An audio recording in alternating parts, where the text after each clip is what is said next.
Assalamualaikum warahmatullahi wabarakatuh. Waalaikumsalam.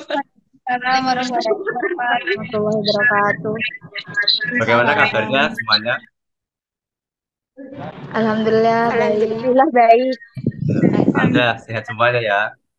Ya, sebelum memulai materi hari ini, Iya. alangkah baiknya kita berdoa terlebih dahulu menurut keyakinan masing-masing. Berdoa dimulai.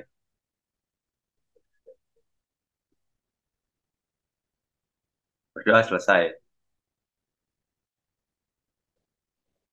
Nah, materi kali ini kita akan membahas tentang sistem operasi. Sistem operasi ini bisa kita temukan pada handphone, komputer, laptop, dan lain sebagainya. Contohnya yang di HP itu Android. Sistem operasinya itu Android dan iOS. iOS itu punyanya Apple. Kalau di laptop itu maupun komputer biasanya itu Windows. Kali ini kita akan membahas tentang sistem operasi Windows. Nah, langsung saja kita ke materi ya. Saya share screen dulu.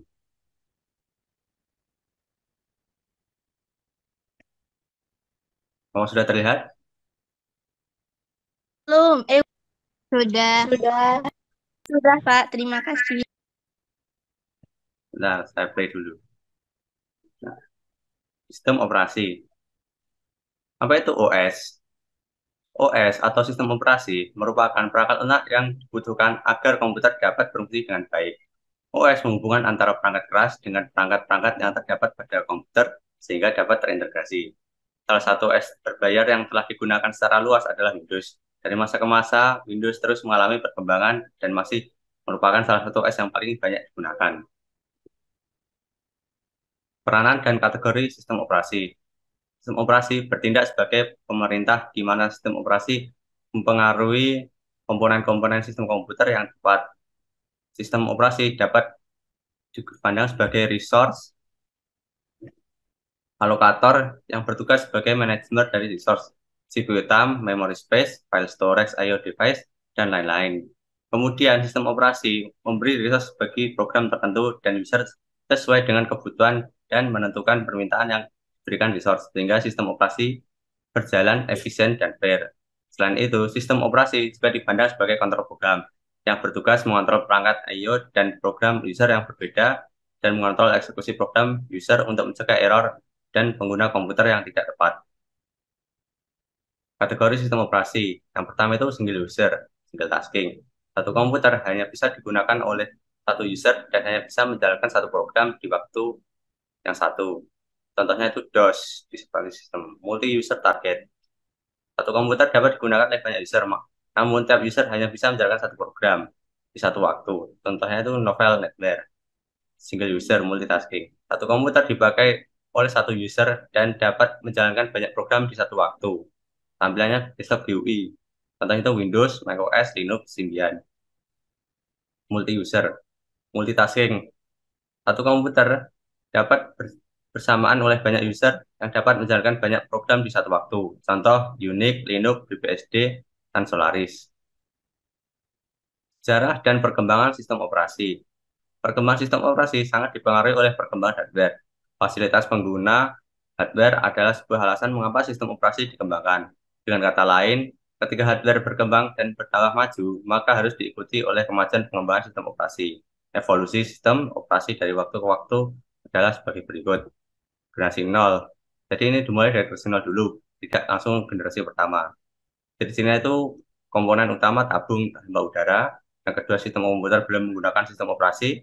Yang ketiga, semua operasi komputer dilakukan secara manual melalui blackboard dan hanya bisa digunakan untuk menghitung. Contohnya itu seperti kalkulator. Yang kedua, generasi pertama memiliki ciri komponen utama transistor.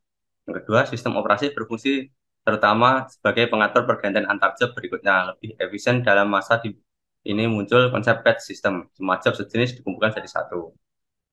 Yang ketiga, input memakai punch card. Yang ketiga itu generasi kedua, memiliki ciri komponen utama IC dan memiliki konsep-konsep multiprogramming. Satu prosesor mengerjakan banyak program yang ada di memori utama. Kedua, multiprocessing. Satu job dikerjakan oleh banyak prosesor untuk meningkatkan utilitas. Yang ketiga, polling, stimulation, peripheral operation online. Bertindak sebagai buffer saja dan mampu menerima pesanan meskipun belum akan dikerjakan. Yang keempat, device independence. Masing-masing komponen memiliki sifat dan saling berbeda. Misal, tiap-tiap printer memiliki driver. Yang kelima, time sharing atau multitasking. Yang keenam, real system berguna sebagai kontrol bagi mesin-mesin. Generasi ketiga, ciri-cirinya itu komponen utama VLSI, Very Large Scale Integration Circuit. Yang kedua, memiliki konsep General Purpose System, sehingga sistem operasi menjadi sangat kompleks, mahal, dan sulit untuk dipelajari. Dan terakhir ini generasi keempat, pertengahan 1970 sampai sekarang ini. Ciri-cirinya itu PC atau komputer. Dua sistem operasi sudah dengan jaringan komputer dengan tujuan data sharing, hardware sharing, dan program sharing. Ketiga, user interface semakin mudah digunakan, user friendly tanpa mengurangi kinerja komputer. Nah, kita akan membahas Windows saja ini. Apa itu Windows? Windows merupakan sebuah sistem operasi yang diciptakan oleh Microsoft, di mana sistem operasi ini menyediakan antarmuka grafis GUI agar lebih mudah dioperasikan. Dengan adanya Windows, pengguna tidak perlu lagi mengetikkan perintah melalui command line layaknya pada MS-DOS. Cukup dengan menggunakan mouse atau keyboard, pengguna dapat memberikan perintah untuk membuka kotak kotak dialog, menjalankan aplikasi, menghapus file, dan lain sebagainya. Menghubungkan antara aplikasi dan perangkat keras.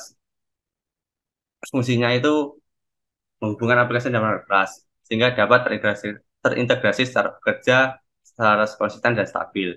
Kedua, mengendalikan dan mengelola sumber daya yang sedang dijalankan, termasuk perangkat lunak dan perangkat keras pada komputer. Yang ketiga, mengelola proses yang terdiri dari persiapan, penjadwalan, serta pemantauan program yang sedang dijalankan. Yang keempat, mengelola data input, output, serta mengendalikannya. Nah, macam-macam Windows ini dimulai dari Windows 7. Ya, sebenarnya Windows itu ada Windows XP, Windows Vista, Windows 2000, tapi yang paling umum Windows 7 saja. Windows 7 diluncurkan dengan misi memperbaiki berbagai macam masalah dan kritik yang diterima oleh Windows Vista. Microsoft menambahkan kemudahan pengguna dengan desain dari Windows 7 yang lebih baik. Windows 7 dapat dijalankan dengan lebih cepat, stabil, dan mudah, sehingga banyak pengguna yang akhirnya beralih ke Windows 7 dari sebelumnya XP atau Vista. Nah, itu Windows 8. Berdasarkan pada Oktober 2012, Microsoft berharap Windows 8 menjadi primadona baru bagi pengguna komputer yang sebelumnya sudah puas dengan Windows 7. Hal yang paling mencolok dari Windows 8 adalah adanya widget untuk menggantikan daftar berbagai program di tombol Start. Walaupun begitu, tampilan desktop masih sedikit mirip seperti Windows 7. Windows 8 dapat dijalankan dengan mudah, cepat, terutama pada proses booting, dibanding Windows versi sebelumnya. Windows 8 juga dilengkapi dengan USB 3.0.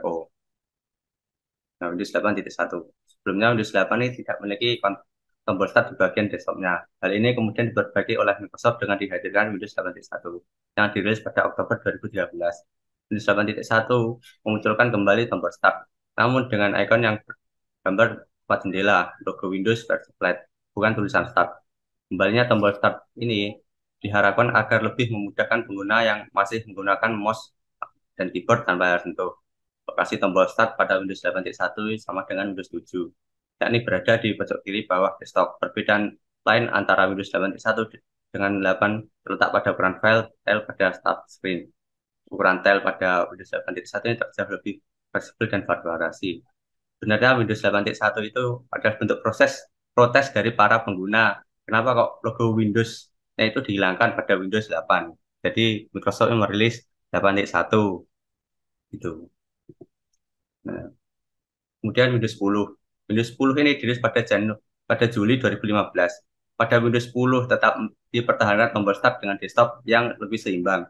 Windows 10 ini memiliki tampilan yang elegan dan minimalis sehingga membuat pengguna nyaman dalam menggunakannya. Beberapa fitur yang menarik dari Windows 10 adalah adanya kemampuan untuk mengganti keyboard menjadi mode mouse dan mode tablet seperti pada komputer seperti Surface Pro yang keyboardnya dapat dilepas. Dengan berbagai kelebihan Windows 10 yang menarik dan membuat banyak pengguna yang berbondong-bondong melakukan upgrade dari sistem operasi lama ke Windows 10. Nah, sebenarnya ini Windows ada yang ke-11, tapi karena masih banyak perlu updatean dan belum stabil, jadi tidak dimasukkan.